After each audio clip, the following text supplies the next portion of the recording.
ফুলকো ফুলকো ছানার কোপ্তাকারি আমার রেডি। মায়ের রেসিপিতে মায়ের মতো করে করার চেষ্টা করেছি। আবার নতুন করে পথ চলা।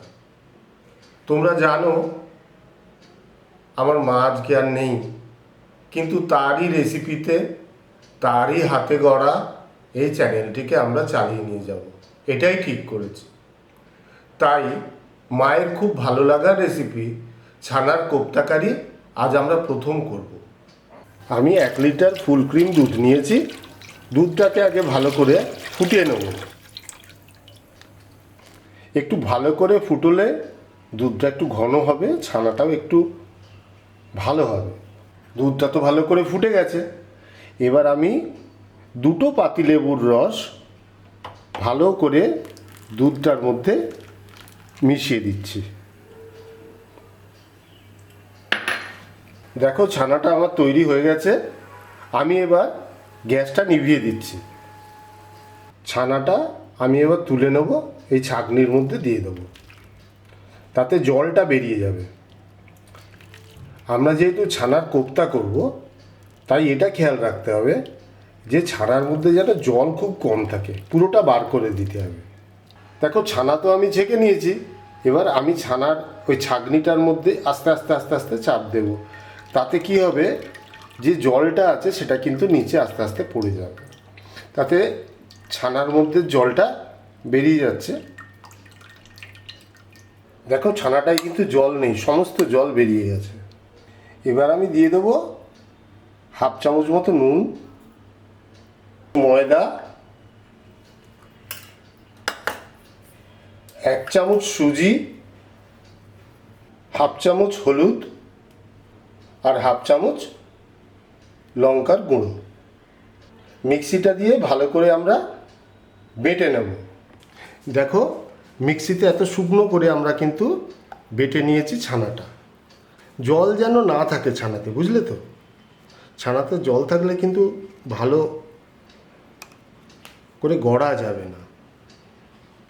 একটা ছোট স্প্যাচুলা দিয়ে আমি এই ছানাটাকে আরেকটু ভালো করে মেখে নিই। মিক্সিতে তো বেটেইছি, কিন্তু আরেকটু ভালো করে মেখে নেব। একটু ভালো করে আমরা মেখে নিচ্ছি। মেখে নিয়ে এবার ছোট ছোট বলের মতো করব। দেখো হাতে কীরকম বলের মতো হয়ে যাচ্ছে, গোল গোল। আমি দেখে নিই।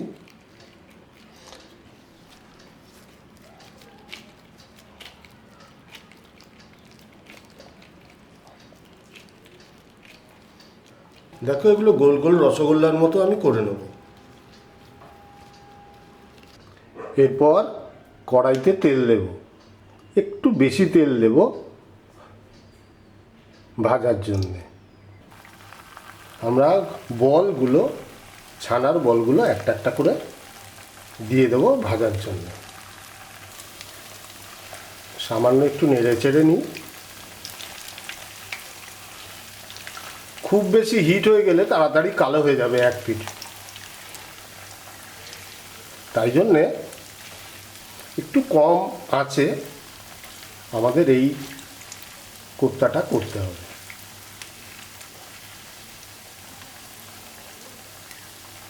কোপ্তাগুলো ভাজা হয়ে গেছে, এবার আমি তুলে নিচ্ছি। আমি তেলটা কমিয়ে নিয়েছি। কোপ্তাগুলো একটু তেলে ভেজেছি, বেশি তেলে, কিন্তু আলুটা ভাজবো, অনেকটা তেল আমি কমিয়ে নিয়েছি।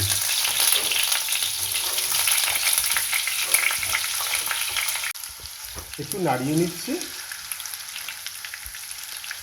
আলুগুলোকে এক পাশে সরিয়ে রাখবো, রেখে এবার ফোড়নটা দেব। ফোড়নে দেব তেজপাতা, দেব এলাচ, দেব গোটা জিরে,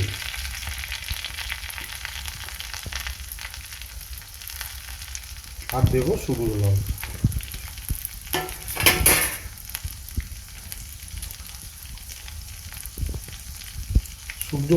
শুকনো লঙ্কাটা একটু ভেঙে দেব।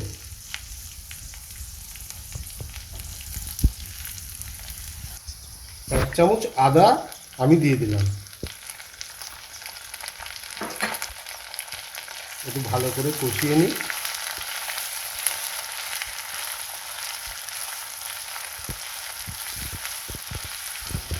কেটে রাখা টমেটো তো দিয়ে দিয়েছি, এবার হাফ চামচ নুন দিলাম। এবার একটু কষাবো।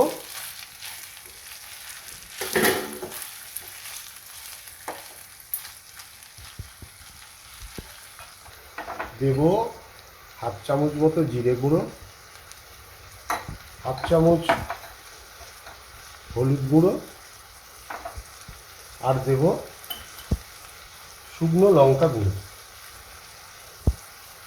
এবার এবার আমি একটু জল দেব। জলটা কিন্তু একটু বেশিই দিতে হবে,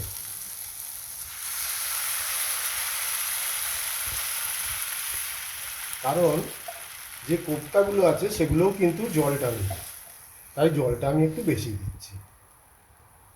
কারিটা ফুটতে শুরু করে দিয়েছে, এবার আমি কোপ্তাগুলো দিয়ে দেবো।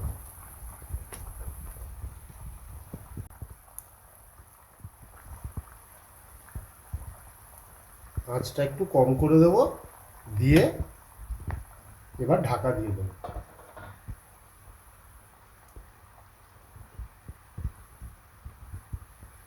ঢাকা দিয়ে আমি 5 মিনিট মতো রাখবো। ঢাকাটা খুলে দিই, দেখো বড়াগুলো কীরকম ফুলে গেছে। এরপর আমি দিয়ে দেবো কাঁচা লঙ্কা 4টে, চিড়ে রাখা কাঁচা লঙ্কা, আর দেব হাফ চামচ গরম মশলা। আমি ঢাকা দিয়ে দিলাম। ফুলকো ফুলকো ছানার কোপ্তাকারি আমার রেডি। মায়ের রেসিপিতে মায়ের মতো করে করার চেষ্টা করেছি। আমাদের রেসিপি যদি ভালো লাগে তাহলে লাইক, কমেন্ট, সাবস্ক্রাইব আর শেয়ার করে দিও।